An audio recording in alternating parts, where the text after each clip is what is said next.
Ever wondered why keyboards aren't in ABC order? You'd think it would make typing easier, right?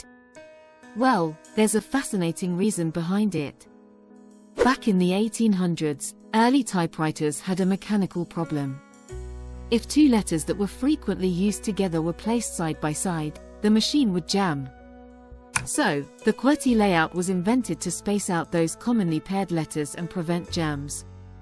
Over time, people got used to QWERTY. Even though our keyboards don't jam anymore, the layout stuck. And interestingly, QWERTY helps with typing speed by encouraging you to alternate between your hands. So, while an ABC layout might seem logical, QWERTY's design was all about practicality and efficiency. That's why our keyboards still look like this today. When you type, remember, it's a piece of history at your fingertips.